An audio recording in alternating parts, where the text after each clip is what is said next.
Olá, galera do Pré-ENEM Digital, estamos nós aqui mais uma vez para mais uma aula de redação, certo? Vamos seguir aqui dando sequência, fazendo aqui uma aula aí de revisão, falando da estrutura da dissertação argumentativa, falando sobre eixos temáticos, certo? E falando também um pouquinho da estrutura e das 5 competências que são cobradas aí na redação do Enem, certo? Vamos lá então? Vamos lá seguir. Primeira coisa, galera, que muitos perguntam, né, muitos têm dificuldade de que o que é argumentar, porque o tipo de texto que é cobrado na redação do Enem é a dissertação argumentativa. E o que é dissertar, professora Lindalva? Dissertar nada mais é do que falar sobre um determinado assunto, que será com certeza solicitado pela banca ali de redação, que é o tema proposto, certo? Então, dissertar é falar sobre um assunto. Além de falar, eu preciso argumentar. O que é esse argumentar?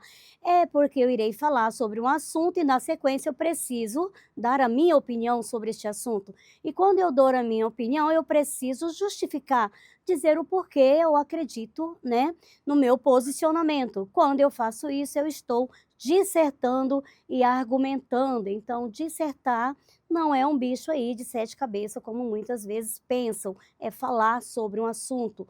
Quando você está falando, no caso da redação do Enem, você está falando isso através da escrita, se posicionando e colocando ali o seu ponto de vista sobre um determinado assunto, certo?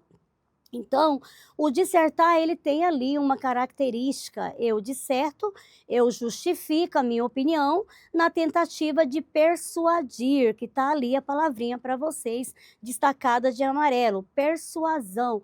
O que é persuasão, professor? É quando eu justifico tentando convencer o outro, né, de que a minha ideia, o meu posicionamento, o meu pensamento sobre aquele assunto, ele está coerente. E para isso eu preciso persuadir o outro, certo?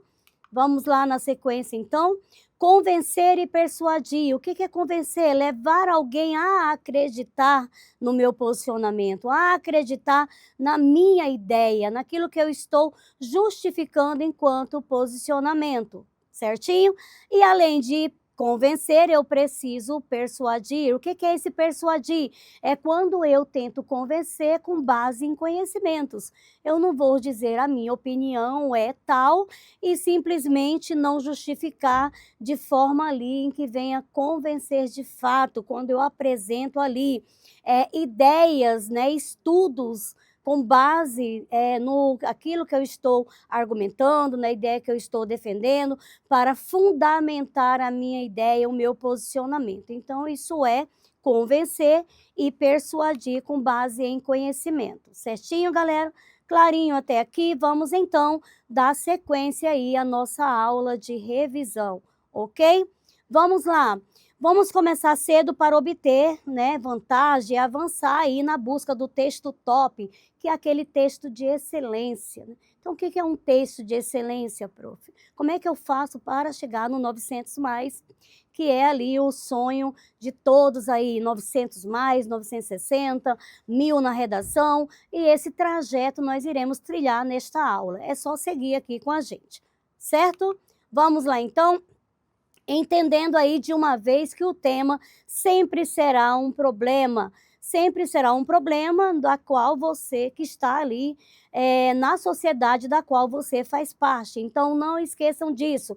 O tema, prof, vai ser um problema? Sim, o tema sempre será um problema que precisa ser discutido por você, que você precisa se posicionar, apresentar a sua ideia, que você precisa justificar e persuadir o seu leitor, aquele que vai corrigir ali a sua redação, certo?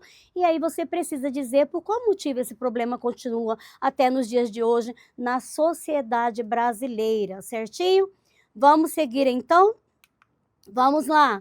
Não esqueçam tema, problema, persuasão. E aí você precisa mostrar o seu poder de persuasão, o seu poder de convencimento, quando você constrói ali todos os parágrafos numa sequência lógica, né, nas ideias apresentadas, apresentando ali, contextualizando o tema, se posicionando, justificando os seus posicionamentos dentro de todos os parágrafos, certo? Então isso aí é o poder da persuasão dentro da escrita, ok?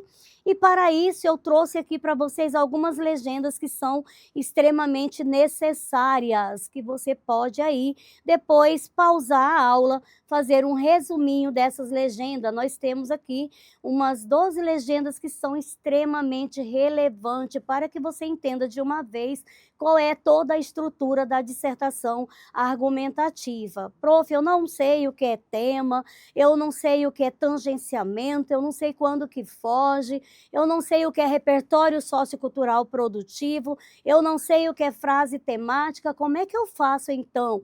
Nesta aula agora você irá aprender com excelência cada um desses elementos que foram citados aqui, certo? Vamos seguir? Joga para a tela, por gentileza, Edu. Vamos lá. Nós vamos começar então falando sobre tema, ok? Que vai ser aí o elemento número 1 da nossa legenda necessária. Primeira coisa, o que é tema? Tema é o assunto central que será desenvolvido por você dentro da sua redação. Então, o tema, ele vai ser solicitado, vai vir ali uma frase temática, veja aí, na legenda, o elemento número 2, né? O recorte temático. Essa frase temática é o recorte que é tirado de dentro do tema. E o que é o tema? É todas as palavras-chave que serão apresentadas para você, para que você discuta dentro de um determinado assunto. Vai ser delimitado, do qual você vai seguir ali, desenvolvendo a sua redação, discutindo, né? Dissertando, argumentando e se posicionando, tentando persuadir o outro que vai ler a sua redação de que a sua ideia realmente tem coerência. Frente a quê? Ao problema que será solicitado pela banca ali do Enem na proposta de redação, certo? A frase temática é o tema, né? O assunto específico e direto que vai ser apresentado, do qual você irá discorrer dentro do seu texto. Tudo bem? Então vamos seguir? Fazendo ainda uma sequência da legenda necessária, temos aqui tópico 3, tangenciamento, que muitos alunos eles não sabem o que é tangenciar.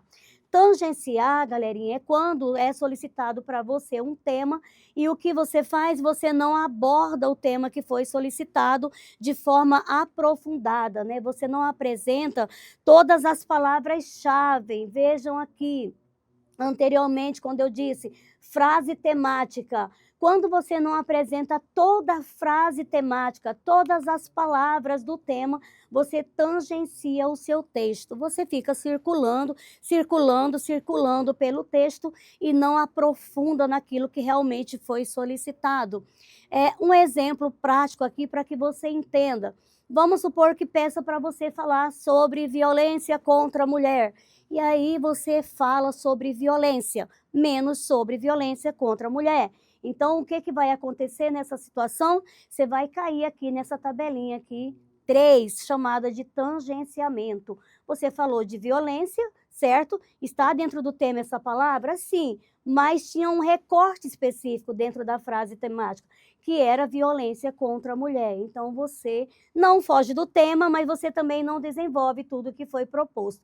Por isso que fala que você tangencia. Muito cuidado para não acontecer isso. Por quê? Porque se você tangencia o seu texto, cai muito a sua nota ali na competência 2, né? Que é a competência 2, aquela que analisa se você abordou o tema completo dentro do seu texto. Analisa se você entendeu a proposta de redação, se você entendeu a frase temática, se você entendeu qual é o assunto que você precisa discutir, ok? E ela vai ali cair muito a sua nota, vai para 0,80 de competência 2 e 0,80 de competência 3, que é aquela que analisa os seus argumentos, Se você tangenciou, obviamente você não vai argumentar também com coerência, né? Não vai argumentar dentro do que foi solicitado. Por isso você perde ponto na competência 3, que é aquela que analisa aí a questão da qualidade dos seus argumentos. E vai perder muito ponto também lá na competência 5, que é aquela que analisa uma proposta de solução para o problema abordado no tema. Se você não abordou o tema completo, não terá como apresentar uma proposta de solução de excelência, uma vez que você tangenciou esse tema, ok? Seguindo aí, então, falando do desenvolvimento e das partes do texto, né? As partes que compõem a dissertação argumentativa. Vem aqui na legenda necessária o elemento 4. O texto ele é dividido aí em 3 partes: introdução, desenvolvimento e conclusão, que nós orientamos vocês a fazerem essa parte aí. 4, introdução, ok? E aí lá nos desenvolvimento a gente orienta desenvolvimento 1, desenvolvimento 2 e o último parágrafo 4, apresentado como conclusão. Você vai estar abordando o que é solicitado dentro dos critérios. As 3 partes quando se fala em introdução, desenvolvimento e conclusão, ok? Seguimos então na sequência, vamos lá. A legenda necessária falando de tese tópico frasal. O que é tese? O que é tópico frasal? A tese é quando você se posiciona, né? Você apresenta ali, justifica o porquê você acredita que o problema permanece ainda na sociedade brasileira, certo? Qual o problema? O problema presente no tema que vai ser solicitado por você. Ok, galera? Quando você apresenta ali um posicionamento, nós dizemos que ocorre ali uma tese. O que é tese? Justificar. Olha, eu acredito que o problema existe por conta da negligência do governo, por conta da omissão da sociedade que não luta por seus direitos. O que você fez? Você pegou o grande problema apresentado no tema e dividiu em 2 grandes problemas, 2 grandes teses, que será o direcionamento dos seus argumentos ali no parágrafo de desenvolvimento 1 e no parágrafo de desenvolvimento 2, ok? Clarinho, então, sobre tese. E tópico frasal. Prof, o que é tópico frasal? É a primeira linha do seu parágrafo, quando você começa a escrever ali o seu texto, a escrever o seu parágrafo, seja ele o parágrafo 1, parágrafo 2, parágrafo 3 ou parágrafo 4, parágrafo de introdução, de desenvolvimento ou parágrafo de conclusão. Você precisa iniciar, e quando você inicia, você tem ali na primeira linha, até o ponto final, primeira, segunda linha, quando você coloca o ponto final. É a primeira ideia sua apresentada, que quando você fecha essa ideia, você finaliza com um ponto final. Nós dizemos aí que essa ideia, ela é então o tópico frasal do seu parágrafo, extremamente importante. Todos os demais elementos dentro do parágrafo será para desenvolver esse tópico frasal, essa ideia inicial do seu parágrafo, certo? Tranquila então aqui sobre tese e sobre tópico frasal. Então vamos seguir ainda falando da nossa legenda necessária, extremamente relevante para que você tome nota. E aí agora nós chegamos então nos argumentos e lacunas. É muito importante que você saiba sobre essa questão dos argumentos e lacunas. Por quê? Porque lá no desenvolvimento 1, parágrafo de desenvolvimento 2, é onde você vai apresentar os seus argumentos e que jamais podem acontecer lacunas, porque senão vai cair demais a sua nota ali na competência 2 e aí na competência 3 também, que é a competência que analisa a qualidade dos seus argumentos, certo? Prof, não entendi, explica melhor aí para que eu entenda. Então, vamos lá. Argumento é quando você justifica ali o seu posicionamento, certo? Quando você justifica, você vai desenvolver os seus argumentos. E quando você desenvolve esses argumentos, não pode ter quebra na sua ideia. Você não pode vir falando de um assunto, né, se posicionando de uma forma e de repente ficou confuso o seu texto. em algum trecho, em alguma situação, ficou confuso. Quando isso fica confuso, dá essa quebra de sentido, essa quebra lógica no que você está falando, diz-se que ocorreu ali uma lacuna dentro do seu texto, né? E quando o corretor, ele está lendo, ele quer fluidez no seu texto. Ele quer vir do início ao fim, encontrando ali uma sequência lógica naquilo que você está falando, nas suas ideias, coerente, sem se contradizer e sem lacunas. Então, galera, é importante que vocês saibam essa questão da lacuna para que vocês fujam aí e não ocorra esse problema dentro do seu texto, certo? Vamos seguir então, continuando na sequência ainda falando de legenda, estamos quase lá, faltam aí mais duas, certinho? Falando de repertório sociocultural e de recursos coesivos. Prof, o que é repertório sociocultural?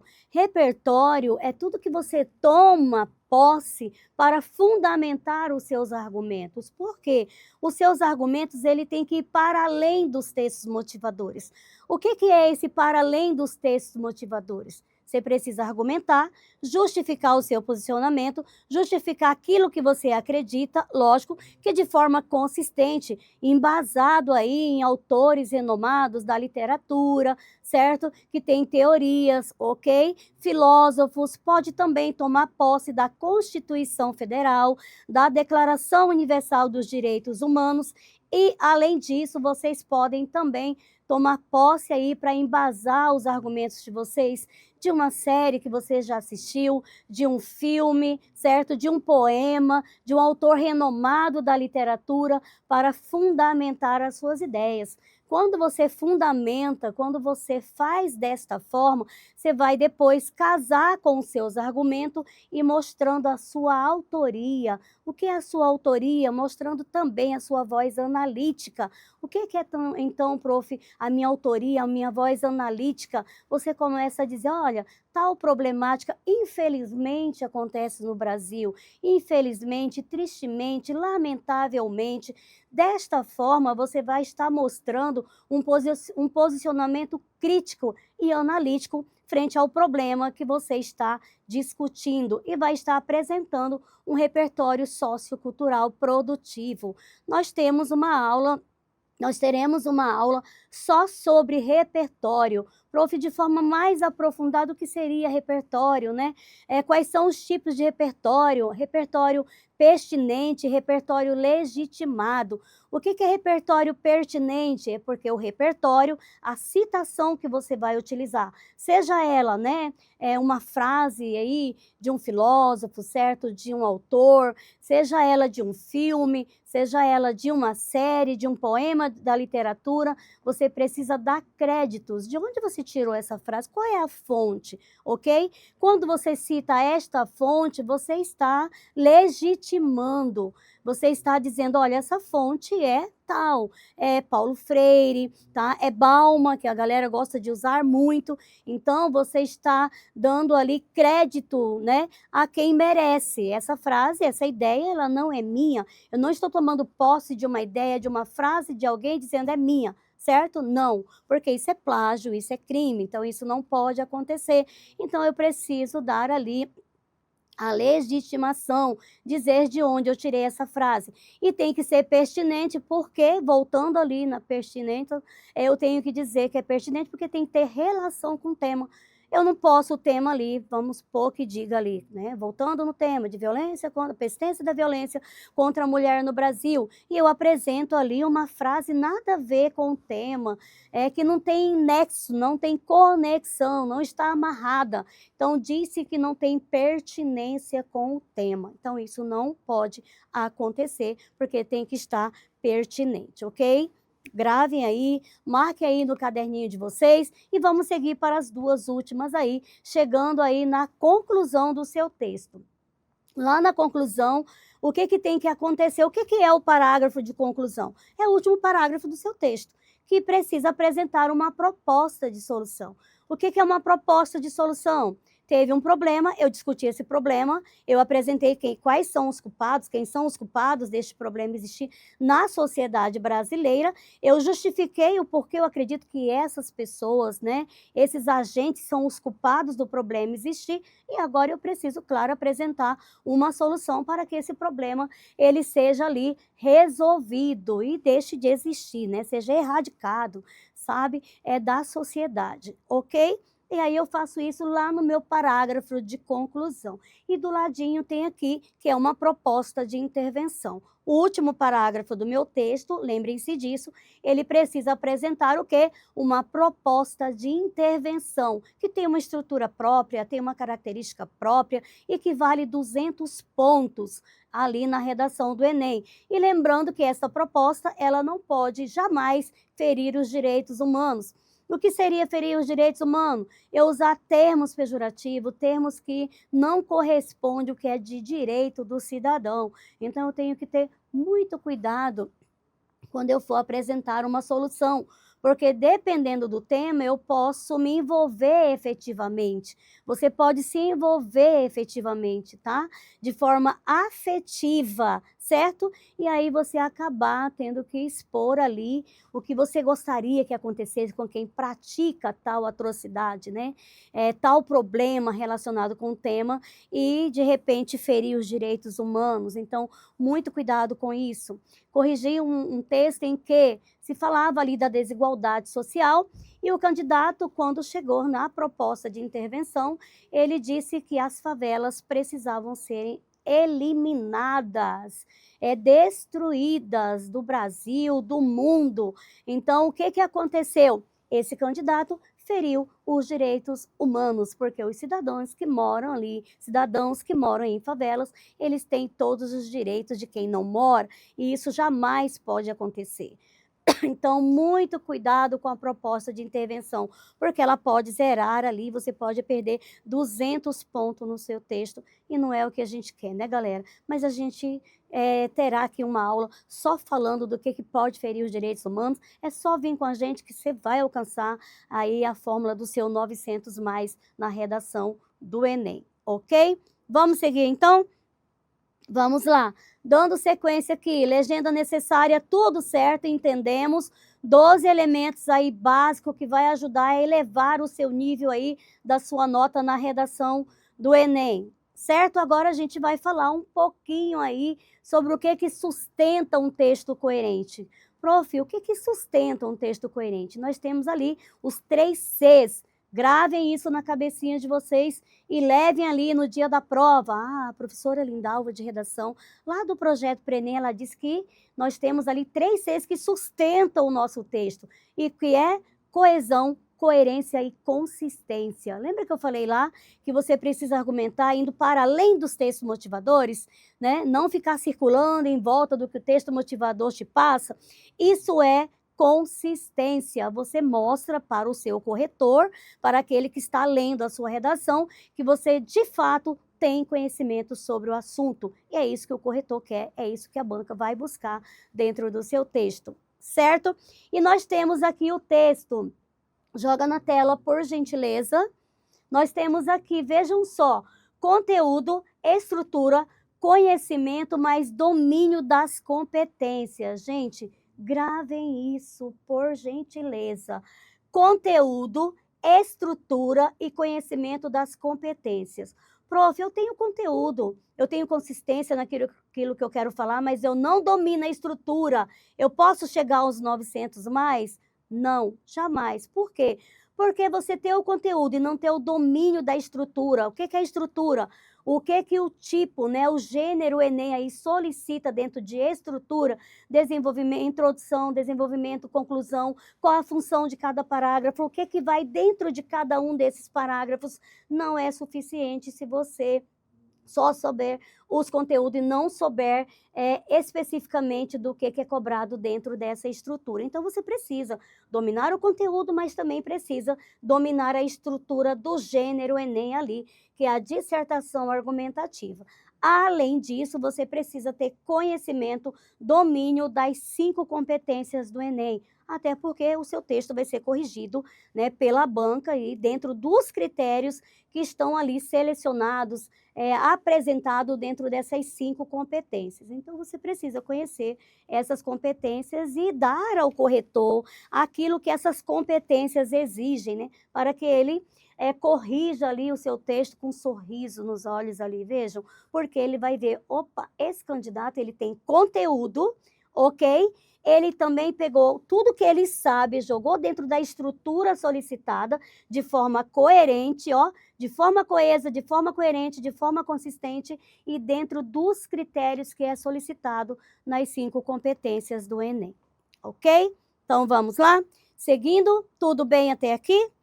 Vamos então seguir aqui, dando continuidade ao nosso texto, certinho, galera? Vamos lá. Além disso, né, vamos só voltar a retomar aqui um pouquinho, para que fique muito claro para vocês. Vocês irão parar aí, depois do vídeo, dar uma pausazinha e fazer as anotações do que vocês realmente precisam em relação a um texto correto, um texto de excelência, ok? Então vamos seguir. O tema e o conteúdo do texto, já falei sobre isso com vocês. É importante eu conhecer o conteúdo? É importante? Sim, mas eu preciso também entender de estrutura, certo? Joga na tela aí, por gentileza, porque nós vamos agora dar continuidade falando de algo muito importante. Veja só, você tem conteúdo, basta ativar o quê? As suas ideias. E anotem perguntas que são gatilhos para os seus argumentos. Essas perguntas são extremamente relevantes. Lá no dia da prova, nossa, o tema aqui, meu Deus, e agora o que eu faço? Calma, respira, não desesperem. Decora aqui essas perguntinhas e no dia você vai perguntar para o tema. Veja só, todo tema é um problema, já sabemos disso, certo? Então não perca tempo diminuindo o problema, duvidando que o problema existe. Não, afirme que é um problema e ponto. Até porque o tema ali já vai apresentar para você como um problema. A partir disso, de afirmar que é um problema, você, para ter ideias de por onde começar, você vai questionar. Primeira coisa, todo tema é um problema, ok. Qual é o problema presente no tema? Veja, lá no tema sobre a persistência da violência contra a mulher, qual era o problema ali? Violência contra a mulher. Mas tinha uma palavrinha-chave ali que fazia parte desse problema. Era a persistência. Porque já se sabia que a violência existe na sociedade brasileira. Mas por que ela persiste até os dias atuais? Percebam? Então, quando eu faço isso, eu começo a questionar o tema e o próprio tema ele vai me dando o direcionamento daquilo que eu preciso falar. Então, primeira coisa, qual é o problema? Lembra que eu disse? Persistência da violência contra a mulher no Brasil. E aí agora eu vou escolher quem sofre com este problema, quais são os grupos atingidos. E você pode falar das minorias. E vai escolher 2 grupos, dos quais você irá ali discutir, apresentar nos seus argumentos lá no parágrafo de desenvolvimento 1 e parágrafo de desenvolvimento 2. Depois que você sabe qual é o problema, quem sofre com esse problema, escolher 2 grupos, você vai se perguntar ao tema, na verdade, desde quando este problema existe? E aí aqui você vai começar a refletir, desde quando esse problema existe? Ele é atual ou ele vem se arrastando até os dias de hoje, certo? Como sofrem na atualidade? Como as mulheres sofrem na atualidade com essa persistência dessa violência? E isso não é difícil, certo? Quem está contribuindo para aumentar o problema? Lembra das teses? Quem são as pessoas responsáveis que fazem com que esse problema ainda persista na sociedade? Você vai apresentar as teses. Você pode dizer que é o governo, você pode dizer que é falta de informação da sociedade, uma sociedade omissa, você pode falar que é um legado histórico que vem se arrastando desde o período patriarcal até os dias atuais, você pode falar que é ali base familiar, falta de educação no sentido de falta de conhecimento mesmo, certo? Você pode falar da impunidade, das leis brandas. Vejam, quando você começa a se questionar, percebam que esses gatilhos para os argumentos, eles vão aparecendo. E nisso você vai saindo do lugar e começando a montar ali o seu texto de forma coerente e de forma excelente. E aí, por fim, você pergunta: quem deveria estar resolvendo este problema? Quem deveria estar resolvendo? Que você vai apresentar isso lá no último parágrafo do seu texto, na proposta de solução. Quem são os possíveis agentes e as possíveis soluções para esse problema?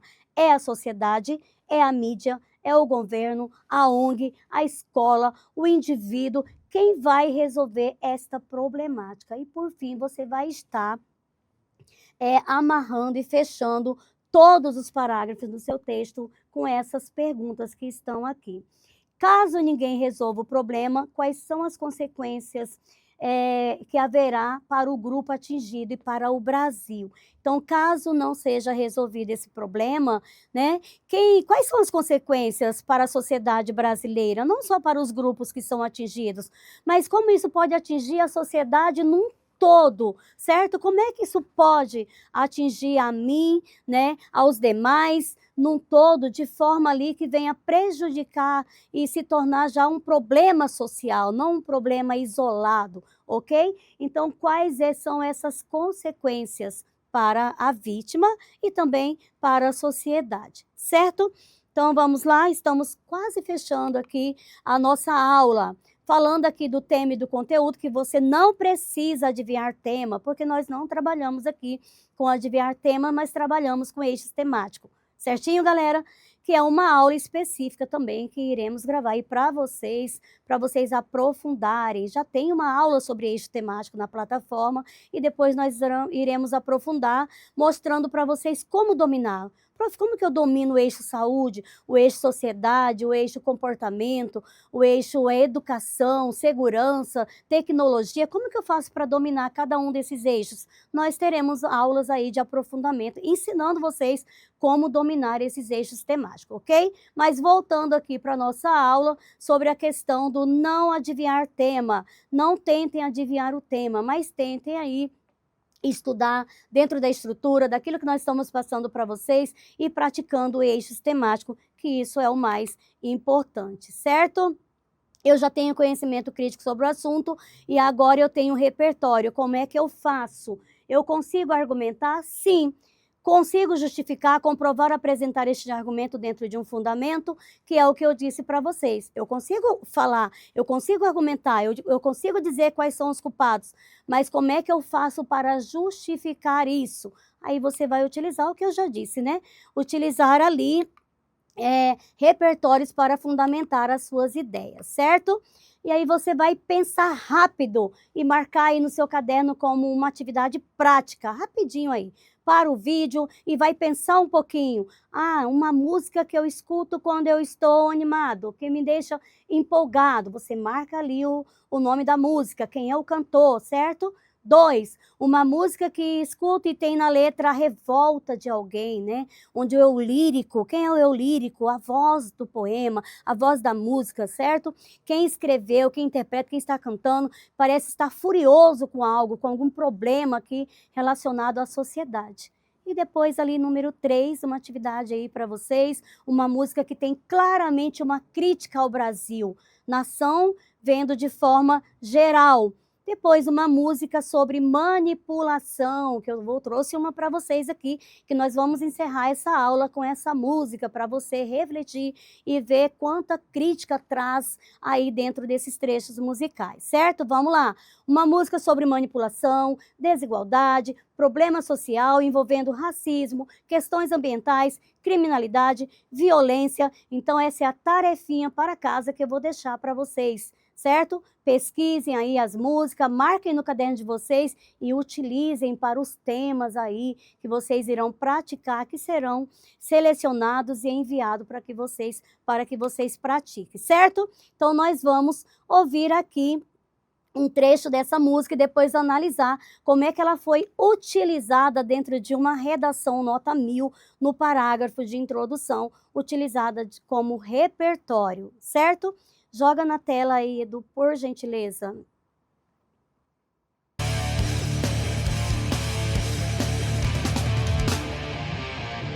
Pane no sistema, alguém me desconfigurou. Aonde estão meus olhos?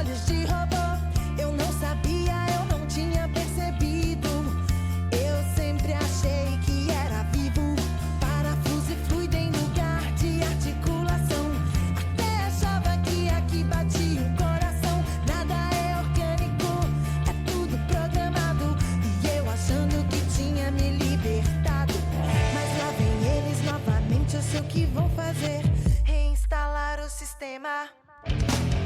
Pense, fale, compre, beba, leia, vote, não se esqueça, use, seja, ouça, diga, tenha, mare, gaste, viva. Pense, fale, compre, beba, leia, vote, não se esqueça, use, seja, ouça, diga.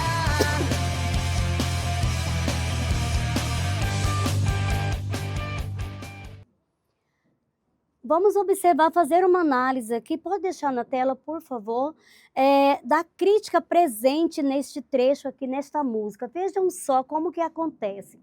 Olha só, pane no sistema, alguém me desconfigurou, ou seja, eu já não sou mais quem eu era, alguém veio aqui e fez o que quis, certo? Estou aqui desconfigurada, certo? E aí vem, onde estão os meus olhos de robô? Porque é isso mesmo, manipulação, nos tornamos o quê? Um robô para a sociedade, na sociedade. E quem são essas pessoas, esses agentes que estão nos transformando em um fantoche, em um robô, que a gente segue aquilo que eles comandam, aquilo que eles manipulam? Aí ela vem e continua falando aqui na letra da música, ó, eu não sabia, eu nem tinha percebido, eu sempre achei que eu era viva, ou seja, eu achei que eu não era manipulada. E veja só, caiu a ficha de que eu sou o quê? Um robô. Aí vem parafuso e fluido em lugar de articulação, achava que aqui batia um coração e continua a crítica. Nada é orgânico, é tudo programado, ou seja, fazemos aquilo que o sistema, né? Que o sistema quer porque fomos programados para isso. E ela continua a crítica. E eu achando que tinha me libertado, mas lá vem eles novamente. Quem são eles? Olha que crítica profunda. Lá vem eles, aqueles que manipulam a sociedade, certo? E aí, ó, eu sei o que vão fazer, reinstalar o sistema. Aí, novamente, nós somos manipulados de forma como eles querem. Aí vem, ó, pense, fale, compre e beba. É muito forte essa crítica em relação à manipulação, e aí você pode usar essa manipulação em diversos temas, em diversas áreas, certo? Porque vem, ó, pense, fale, compre e beba, leia, vote, não se esqueça, use, seja, ouça, diga, tenha, more, gaste, viva. Pense, fale, compre e beba, leia, vote, e aí ela continua repetindo, não se esqueça, use, seja, ouça, diga. Aí você vai igual um robô. Não, senhor, sim, senhor, não, senhor, sim, senhor. Gente, muito clara que a manipulação do sistema na sociedade brasileira. Vocês podem usar para qualquer tema. Olha, você usa o que o sistema manipula, você escuta, você fala, você mora, você gasta, você compra, você bebe aquilo que você é manipulado, porque você está ali desconfigurado, porque você se tornou um robô para a sociedade brasileira. Vejam, então, aqui tem uma crítica muito forte, e é uma redação, e foi utilizada aqui essa música numa redação do Enem, que tirou nota 1000 na introdução. E para fechar a nossa aula, a gente só vai analisar esse parágrafo aqui de introdução, para você ver que riqueza que foi, como que o candidato aqui, o aluno, pegou ali essa música e trouxe um trechinho dela, falando dela dentro do tema sobre manipulação de dados, que foi o tema ali solicitado pela redação do Enem, como é que ele trouxe de forma excelente, né, estruturada, como um repertório sociocultural produtivo dentro da redação. Joga na tela, por gentileza. Vejam aqui, ó, já foi repertório de redação nota 1000 em 2018. Então, vamos lá. Vejam como é que ela fez na introdução. A obra musical Admirável Chip Novo, da cantora Pitty, retrata a manipulação das ações humanas em razão do uso das tecnologias, que findam por influenciar o comportamento dos indivíduos. Não obstante, tal questão transcende a arte e mostra-se presente na realidade brasileira, através da filtragem de dados na internet e sua utilização como ferramenta de determinação de atitudes. Olha o tema.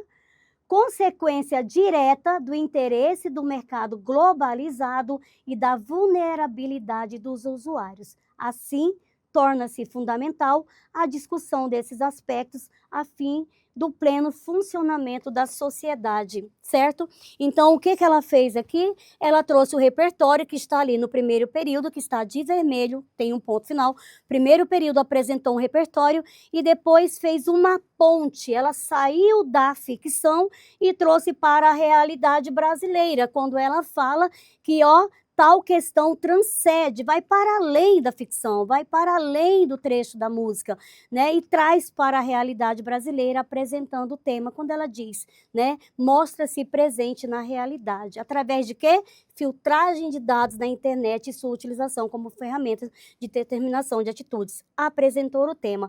E lá na sequência, ela vem apresentando ali quem são os culpados, né? Quem é que faz com que essa manipulação aconteça? Ela traz ali, consequência direta do interesse do mercado globalizado, ok?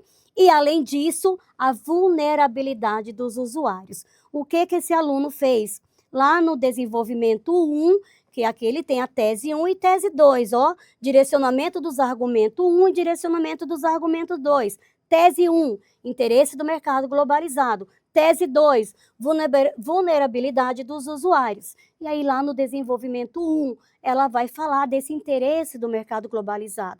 E lá no desenvolvimento 2, ela vai falar da vulnerabilidade dos usuários e, por fim, apresentar uma solução para este problema, certo?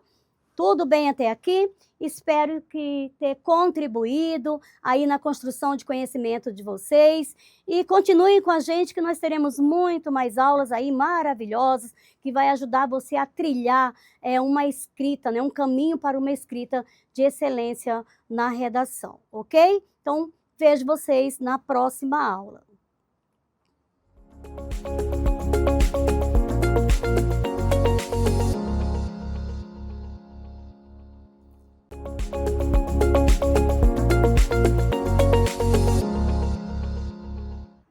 Bom dia, boa tarde, boa noite, tudo bem com você, aluno do Pré-ENEM Digital, espalhado por todo o Mato Grosso? Aqui quem vos fala é o professor Heber Correia, também conhecido como versão brasileira Herbert Richards, traduzindo a geografia para você. E a gente está agora nessa reta final, nas vésperas do Enem, e com certeza você será aprovado, porque pega as dicas, pega a visão do professor Herbert Richards, que traduz a geografia para você, você será aprovado com força, foco e fé. Com certeza, quero te ver aí por todo o Mato Grosso, encontrando o professor Herbert Richards, fui aprovado no Enem, e com certeza nós iremos ficar muito felizes, com toda certeza você irá ser aprovado no Enem, com toda certeza. E agora a gente vai fazer uma questão de revisão. Nessa revisão a gente vai ser baseado em atividades que nos interessam, a cereja do bolo. E aí a gente vai falar sobre a questão de demografia, nós iremos falar sobre climatologia, nós iremos falar sobre geopolítica, referenciando a parte de Guerra Fria e também com vocês. Nós vamos fazer um apanhado bem legal, muito maneiro, para você ser aprovado no Enem. E também falaremos de várias dicas essas preciosas na hora de você gerenciar o seu tempo, na hora de você fazer ali a prova do Enem. Isso vale ouro. E algumas são óbvias, mas como eu sempre digo, o óbvio também tem que ser dito. E bora lá, começando pelas dicas. Edu, na tela, quais são essas dicas tão famosas e preciosas? Primeiro, saiba interpretar a parte lá principal de gráficos. Muitos gráficos, vários gráficos, e nós trabalhamos isso muitas e muitas vezes em várias atividades aqui durante todo o ano. E também, com certeza, falando de geografia, nós iremos verificar mapas. Aí nós vamos ver a parte lá de legenda, nós vamos ver também a parte lá da questão das tabelas, né? Dos infográficos. Nós iremos verificar tudo isso, com certeza cai no Enem. Outra questão também é o aspecto físico. A geografia física, ela vai ser dividida na parte da geografia física e também da geografia da questão da geopolítica. Na geografia física, muita coisa sobre clima, e nós iremos hoje também revisar alguma atividade sobre isso, sobre a vegetação, né? Aqui falando sobre nosso cerrado, a questão do Pantanal, a questão dos solos, do relevo, né? Das rochas, rochas metamórficas, rochas sedimentares, e também a parte da hidrografia mundial, hidrografia brasileira, né? Com a questão do rio Amazonas, que é gigantesco. Com certeza são assuntos importantes que caem na parte da geografia física no Enem. Cuidado, essa aqui é uma dica muito importante, cuidado com os conceitos deterministas. Como assim, professor Eber? Aqueles que envolvem totalidade, como a palavra sempre, nunca, não. Normalmente essas questões, essas alternativas lá, A, B, C, elas são erradas. Por quê? Porque normalmente tem exceção. Então, se eu falo sempre, se eu falo nunca, e as exceções, como é que fica? Então, cuidado com os conceitos deterministas. Você não precisa saber toda a questão, mas se aparecem esses conceitos deterministas, você já fica de orelha em pé, provavelmente essa questão está errada. Outra dica, a maioria das questões, a resposta está direcionada no próprio enunciado. Isso mesmo, você lendo com leitura dinâmica, agilidade, porque tem que ter gestão de tempo, né? Se você não sabe a 75ª, tá lá, tico e teco já saindo fumacinha, vai para a próxima, não sei a outra, vai para a próxima e assim vai. E depois, no final, você retorna, senão você não acelera, né? Ou seja, requer interpretação de texto. Então, se você é bom de interpretação de texto, fica tranquilo, respira fundo e pé na tábua, vai conseguir, né? Leia bem o enunciado, porque muitas das vezes, boa parte da resposta está no próprio enunciado. E outra dica, né? Não desmarcar questões já resolvidas. Se você ficar sempre lá, desmarcando uma questão, você perde tempo. E isso não é bom. Se você estudou, tá tranquilo, é aquela primeira resposta que vem na sua mente, que está mais fresca, é aquela que é correta e ponto final. Então, essas dicas são dicas extremamente importantes. Algumas são óbvias, mas como eu sempre digo, o óbvio tem que ser dito. E a outra questão também é a questão do tempo, né? Da questão de gerenciamento do seu tempo. Fica tranquilo, respira fundo, faz as questões, né? No dia lá que vai ser ciências humanas e suas tecnologias, geografia, história, filosofia, sociologia, vai ter também a questão de português, que a maior parte é a interpretação de texto e a redação. Cada um tem o seu sistema. A minha dica, do meu jeito, como é que eu faço normalmente? Quando eu fiz o Enem. Quando fiz o Enem, comecei a redação, fiz um esboço dela, um esqueleto, e fui para as atividades. E depois, nas próprias atividades, a gente vai pegando coisas para fazer a redação, né? Não deixe de fazer a redação por último, né? A não ser que você tenha essa prática, porque aí você já vai estar cansado, a mente já vai estar meio fatigada, e isso não é legal. Então, começa a redação, ou faz toda ela e vai para atividades, ou começa o esqueleto dela e vai fazendo durante. É uma dica também importante. Preste atenção no tempo, né? O tempo é precioso, né? Mas com calma vai dar tudo certo, e com as dicas aí, pega a dica, pega a visão do professor Herbert Richards, que traduz a geografia para você. E vamos lá ao que nos interessa, que são as atividades. atividades. Essas atividades escolhidas a dedo para você, para a gente fazer esse resumo bem interessante. Então, bora lá, Edu, na tela número 1. Leia o texto. Rapaz, que texto grande. Pois é assim mesmo que é no Enem. Textos quilométricos. Faça a leitura dinâmica. Grife os textos como o professor Herbert Richards está mostrando aqui para você e vai dar tudo certo. Bora lá. A atual população indígena brasileira, segundo dados do Censo Demográfico realizado pelo IBGE em 2010, é de 896,9 mil indígenas. De acordo com a pesquisa, foram identificados 305 etnias, das quais a maior é ticuna, com 6,8% da população indígena. Também foram reconhecidas 274 línguas, olha só. Dos indígenas com 5 anos ou mais de idade, 37,4% falavam uma língua indígena e 76,9% falavam português.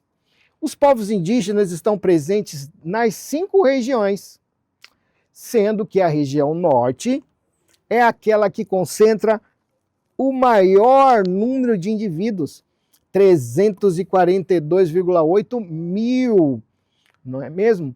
E o menor é no sul, 78,8 mil indígenas, povos originários. Do total de indígenas no país, 502.783 vivem na zona rural e 315.180 habitam as zonas urbanas brasileiras. Adaptado, os povos indígenas resistem no território brasileiro, ainda que enfrentando graves problemas e conflitos. Os números acima demonstram, em parte, a diversidade dessas populações. 305 etnias, 274 línguas. Sobre a ocupação indígena no Brasil, é correto afirmar que: letra A densidade demográfica nos territórios indígenas é muito alta. O que é densidade demográfica? É o número de habitantes por quilômetro quadrado. Será que tem tanto indígena assim por quilômetro quadrado? É alta a densidade demográfica? E a territorialidade dessas populações que necessitam de maiores espaços para a manutenção das suas práticas tradicionais de pesca, caça, coleta e agricultura.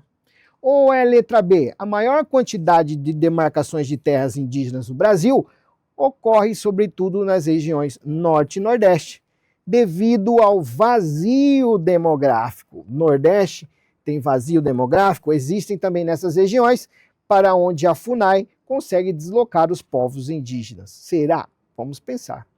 Letra C. Ainda convivemos com altos índices de homicídios da população indígena, que continua sofrendo diferentes formas de violência, ensejadas pelo capital urbano industrial e agrário que avança sobre os territórios indígenas. Vamos colocar essa aí, stand-by, para a gente considerar. Ou é a letra D, os estudos do IBGE. O que é IBGE mesmo, professor Heber? Instituto Brasileiro de Geografia e Estatística. Omitem ao falar sobre 274 línguas que existem somente em 3 troncos linguísticos indígenas no Brasil, sendo os demais derivações ou desdobramentos dos troncos Tupi, Macro-G e Banto. Será que o IBGE omite dados? Acho que não, não é? Mas vamos lá para a última alternativa da número 1, que é a letra E. No estado de Minas Gerais, as populações indígenas desapareceram em meados do século XX devido à ampliação das atividades urbano-industriais e agrárias, restando apenas alguns indivíduos isolados nos meios urbanos. Será que desapareceu toda a população de Minas Gerais? Então, bora lá para a resposta. E com certeza você aí, aluno aplicado do Pré-ENEM Digital, Aluno que pegou a dica visão, marcou a letra C, a letra correta. Ainda convivemos com altos índices de homicídio da população indígena, que continua sofrendo diferentes formas de violência ensejadas pelo capital urbano industrial, que avança sobre os territórios indígenas. Infelizmente, é essa realidade. Qual é a realidade? De violência, de avanço da parte agrária sobre o território indígena, tem os conflitos aí entre proprietários de terras ali no entorno das aldeias indígenas. Esse conflito sempre acontece, infelizmente, essa é a realidade. Então, você marcou a letra correta, a letra C. Então, bora lá para a atividade número 2. Edu, na tela 2. Observe os 2 gráficos a seguir. Falei para vocês que é ter gráfico? Essa não é a dica? Ter gráfico é muito. Então, presta atenção, analisa o gráfico, que é isso que vai despencar no Enem. Analise sobre o crescimento populacional brasileiro e o processo de transição demográfica vivenciado no país. Ele fala população residente de 1872 até 2010. Então, o que nós vamos conseguir ver? Hoje nós temos uma população de mais de 200 milhões de habitantes, não é mesmo? E 1882, isso não era nem 50 milhões, 1890, 1900, quase que manteve a mesma quantidade. Só foi chegar ali nos 50 milhões, ali mais ou menos quase entre 1940 e 1950, que foi atingir 50 milhões de habitantes. Desde 1872 até 1950, que foi atingir 50 milhões de habitantes. Aí, já em 1960, chegou ali entre 50 e 100 mil, ali no meio termo. Em 1970, quase atingiu praticamente os 100 milhões de habitantes. 1980 ficou no meio termo e 1991 atingiu a marca de 150 milhões de habitantes. 2000 também deu uma subida aqui nesse sentido, e em 2010 quase atingiu a população, e hoje nós somos mais, 2024, mais de 200 milhões de habitantes. Esse é o censo demográfico do IBGE, Instituto Brasileiro de Geografia e Estatística. Com base nesse gráfico, a gente vai analisar ali Brasil crescimento vegetativo. Professor Heber, o que é isso? Crescimento vegetativo não é crescimento de vegetais, não é. Crescimento vegetativo nada mais é do que o crescimento natural, que é a taxa de natalidade, número de nascimento, menos a taxa de mortalidade, que é igual ao crescimento vegetativo, né? Vegetativo é o crescimento vegetativo, que é o crescimento natural, que é a taxa de natalidade menos taxa de mortalidade. Como a gente pode ver aqui, taxa de natalidade. Olha aqui, taxa de mortalidade e taxa de natalidade. Natalidade é nascimento, mortalidade é de mortes por 1.000 habitantes. Então a gente consegue analisar lá 1950, 1960, crescimento vegetativo de 2,9, 2,79, 2,22, 1,3, 1,5, 0,72.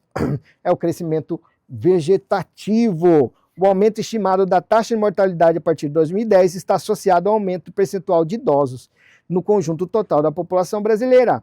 Nota, o IBGE e vários outros órgãos de pesquisa nacionais e estrangeiros divulgam vários índices com números indicados em porcentagem, né, por 1.000, que podem ser expressos por porcento, caso sejam divididos por 10. Então, nós vemos aqui a taxa de natalidade, olha só, foi dando uma diminuída, né, a taxa de número de nascimentos, porque as pessoas estão tendo menos filhos agora, né? Mas também, ao mesmo tempo, a taxa de mortalidade também era alta, ela foi diminuindo, né, pela qualidade de vida da população, ela foi dando uma diminuída também. Com base, então, nesses gráficos, nessas tabelas, após análise dos gráficos, assinale a alternativa correta. Letra A.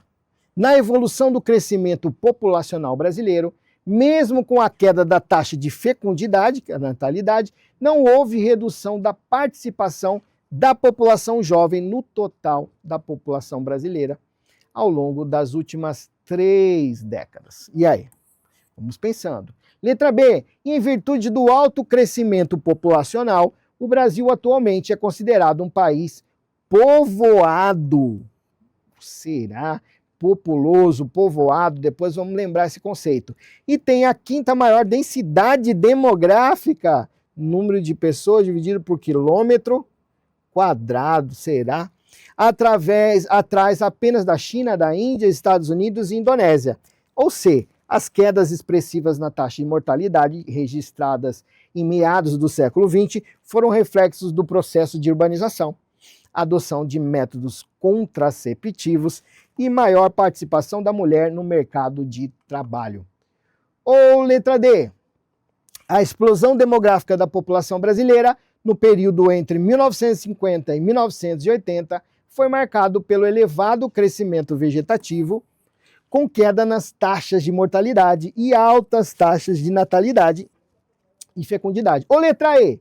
O Brasil apresenta, nas últimas décadas, um crescimento populacional baixo, com perspectiva que no censo será realizado em 2021, haja a possibilidade de, pela primeira vez, ser registrado um crescimento populacional negativo. Ih, rapaz, negativo, meio difícil. E então, você aí de casa, com certeza marcou a letra D, divinamente. A explosão demográfica da população brasileira no período de 1950 a 1980 foi marcado pelo elevado crescimento vegetativo, taxa de natalidade maior que a taxa de mortalidade, com queda nas taxas de mortalidade e altas na taxa de fecundidade. Então, qual foi ali a questão da queda da taxa de mortalidade? A qualidade de vida foi melhorando um pouco, as pessoas tiveram mais acesso à questão do avanço da tecnologia na medicina, então as taxas de mortalidade deram uma diminuída.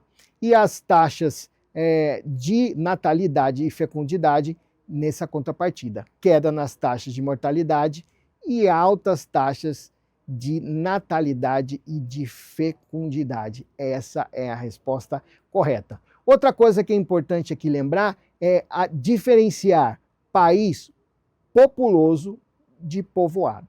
Como assim? País populoso é um número de população absoluta, tem muitas pessoas. O Brasil tem mais de 200 milhões de habitantes. É um país populoso, muita gente, né? Fica atrás aí da China, da Índia, dos Estados Unidos, né? Então nós estamos aí entre o 5º, 6º, os maiores países em número de população do mundo. Nós somos um país populoso. Mas não somos um país povoado. Por quê?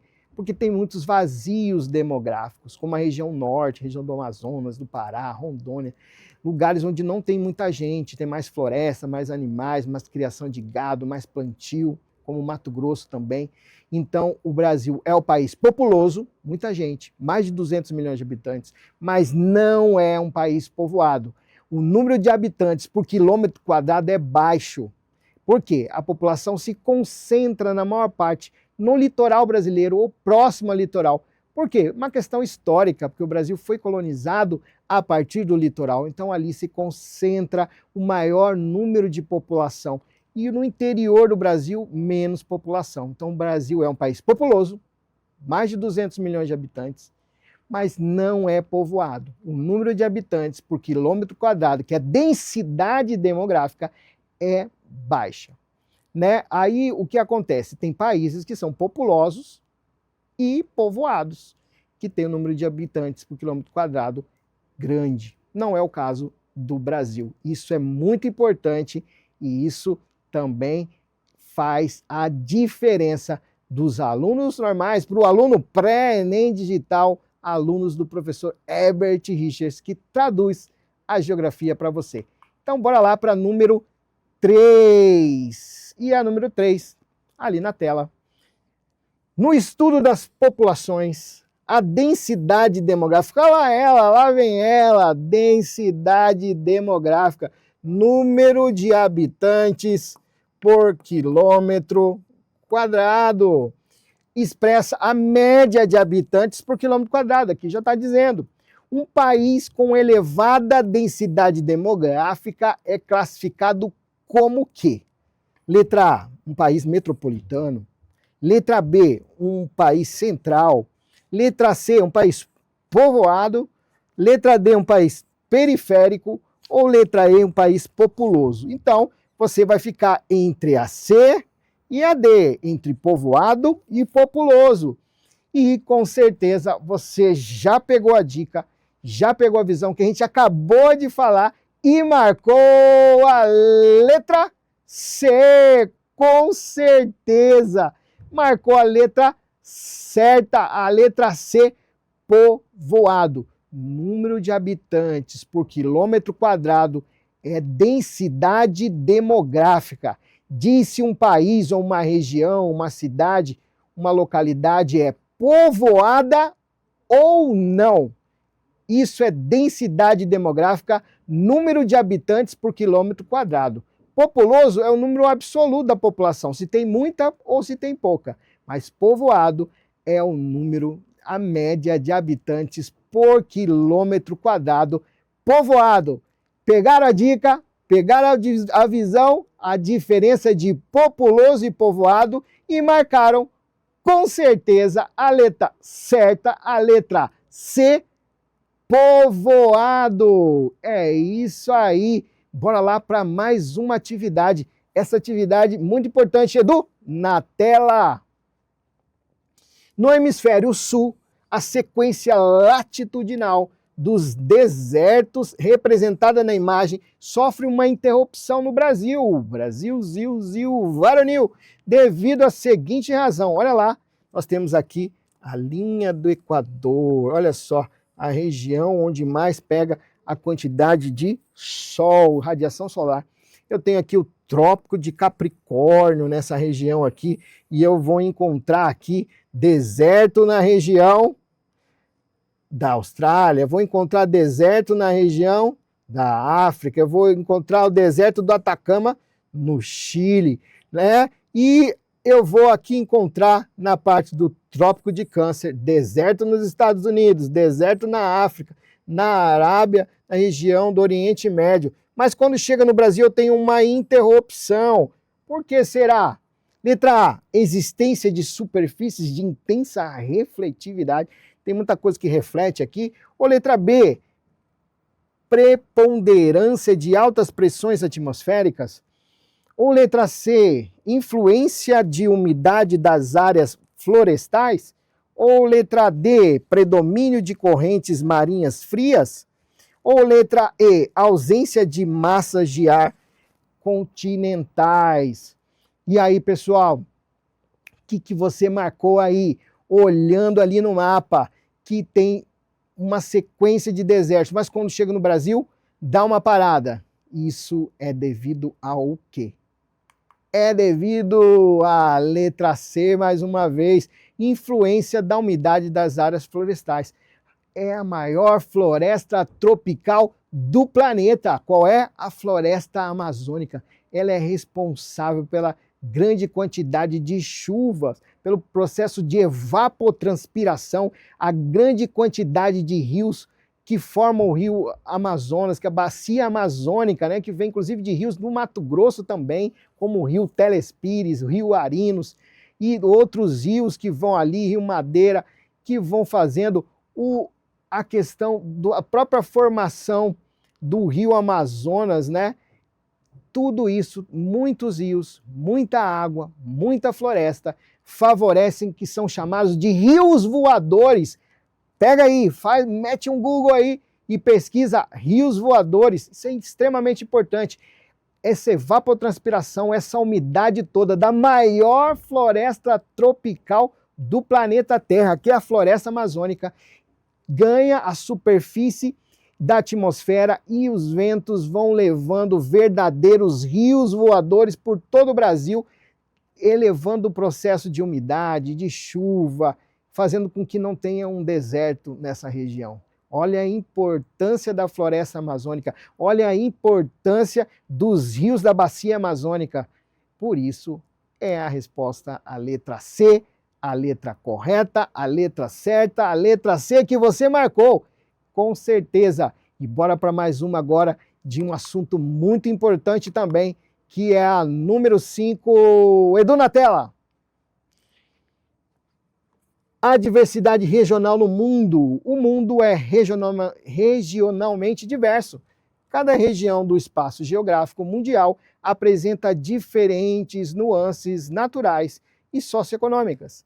Cada território, dentro dos limites de suas fronteiras, apresenta características geográficas próprias, mesmo considerando-se o avanço da, lá vem ela, globalização e uma nova ordem mundial que ora se consolida.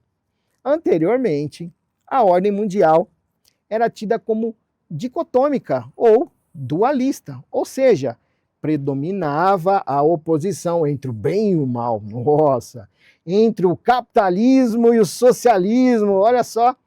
Atualmente, a nova ordem é pluralista, ou seja, possui várias frentes de oposição, como ricos versus pobres, cristão versus muçulmanos, islâmicos, interesses mercantis e consciência ecológica, etc.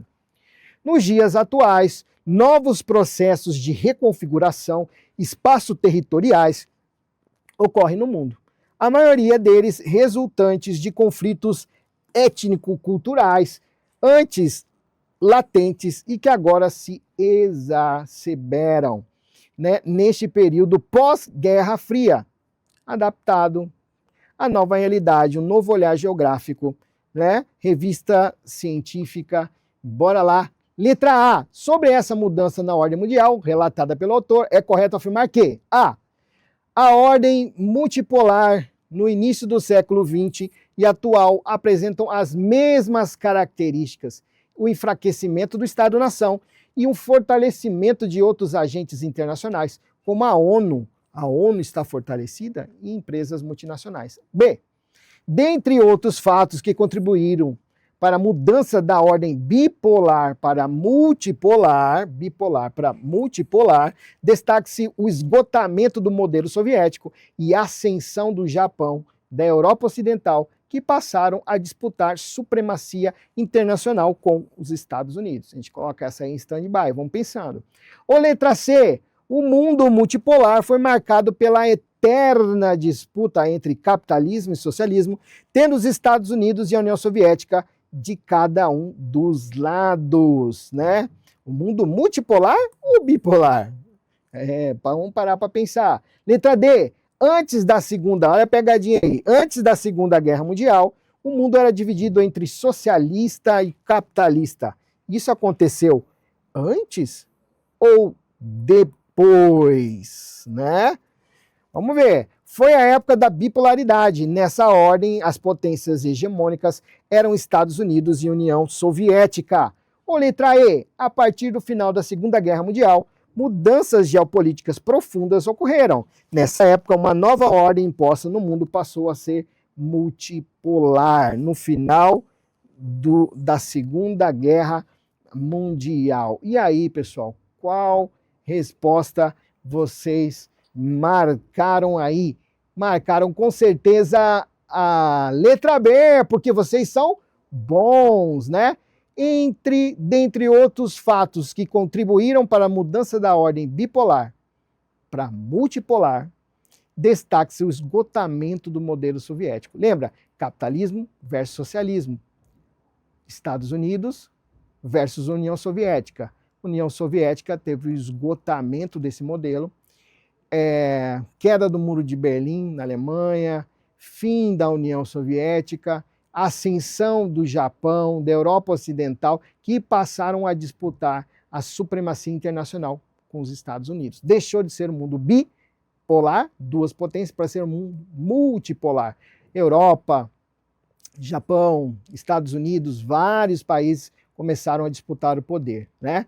E aqui são as pegadinhas, pessoal, presta atenção. O mundo multipolar foi marcado de eterna disputa entre capitalismo e socialismo, tendo Estados Unidos e União Soviética como um dos seus lados, cada um dos seus lados, né? Ali capitalista, né, dos Estados Unidos e União Soviética, cada um dos seus lados. O mundo multipolar? Não, gente, olha lá. Multipolar, está dizendo aqui. Não era um mundo multipolar, era um mundo bipolar. Olha a pegadinha. É tudo certinho, mas a palavra que deixa a alternativa errada é multipolar. Na verdade, é mundo bipolar. O resto está tudo certo. Aí que mora a pegadinha. A pessoa está lá, não, é isso mesmo, capitalismo, socialismo, Estados Unidos, União Soviética, e marca errado. Não, o aluno pré-ENEM digital, aluno do professor Herbert Richards, que traduz a geografia para você, é aluno antenado, que pega a dica, pega a visão. Fala, não, mundo multi? Não, não é multi. É mundo bipolar, não é mesmo? O mundo bipolar, ele vai com certeza ali sim. Capitalismo versus socialismo, né? Estados Unidos versus União Soviética. Como a palavra multipolar aparece, o que acontece? Torna ela errada. Antes da Segunda Guerra Mundial, olha lá, antes da Segunda Guerra Mundial, você está vendo? Isso deixa a frase alternativa errada. Não foi antes da Segunda Guerra Mundial, foi depois da Segunda Guerra Mundial. Então, também torna a alternativa errada.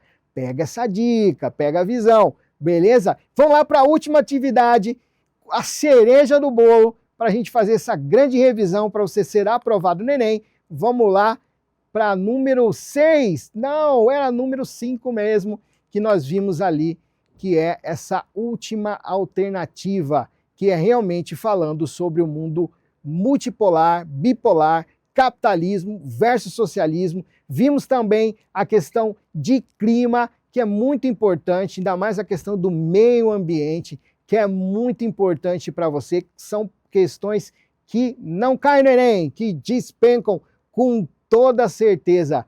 Pega a dica, pega a visão e serão aprovados no Enem. Espero vocês lá. Até mais, pessoal. Fiquem com Deus. Até a próxima. Fui!